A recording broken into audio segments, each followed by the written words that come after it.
നമസ്കാരം. റഷ്യക്ക് തിരിച്ചടിയായി ദീർഘദൂര മിസൈലുകൾ ഉപയോഗിക്കുന്നതിൽ യുക്രൈന് മേൽ ഏർപ്പെടുത്തിയ വിലക്ക് നീക്കി US. റഷ്യക്കെതിരെ ദീർഘദൂര മിസൈലുകൾ ഉപയോഗിക്കാൻ US പ്രസിഡന്റ് ജോ ബൈഡൻ അനുമതി നൽകി എന്ന വാർത്തയാണ് പുറത്തുവരുന്നത്. റഷ്യ യുക്രൈൻ വാറിൽ US നയത്തിലുണ്ടാകുന്ന ഒരു സുപ്രധാനമായ മാറ്റമാണ് ദീർഘദൂര മിസൈലുകൾക്കുള്ള വിലക്ക് നീക്കിക്കൊണ്ട് ബൈഡൻ എടുത്ത ഈ തീരുമാനം. ഇത് യുദ്ധത്തിന്റെ കാര്യത്തിൽ വലിയ മാറ്റങ്ങൾ ഉണ്ടാക്കുമെന്നാണ് വിലയിരുത്തപ്പെടുന്നത്.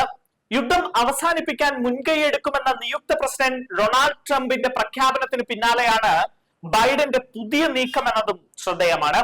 വിലക്ക് നീക്കിയതിന് പിന്നാലെ ആദ്യഘട്ടമായി പശ്ചിമ റഷ്യയിലെ കസക് മേഖലയിൽ വിന്യസിച്ചിരിക്കുന്ന റഷ്യൻ ഉത്തര കൊറിയൻ സംയുക്ത സേനയ്ക്കെതിരെയാകും യുക്രൈന്റെ നീക്കമെന്നാണ് റിപ്പോർട്ടുകൾ. അതേസമയം പുതിയ തീരുമാനം സംബന്ധിച്ച് വൈറ്റ് ഹൗസിന്റെ ഭാഗത്തു നിന്നും പ്രതികരണങ്ങൾ ഉണ്ടായിട്ടില്ല എന്നതും ശ്രദ്ധേയമാണ്.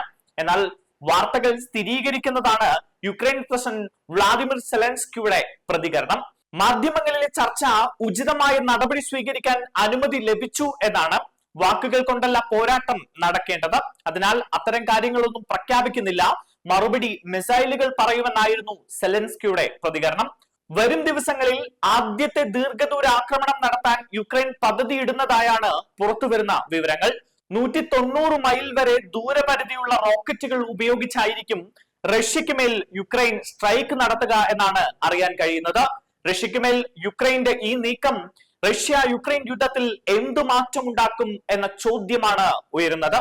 കൂടുതൽ വാർത്തകൾക്കും വിശേഷങ്ങൾക്കും ഈ ചാനൽ സബ്സ്ക്രൈബ് ചെയ്യുക.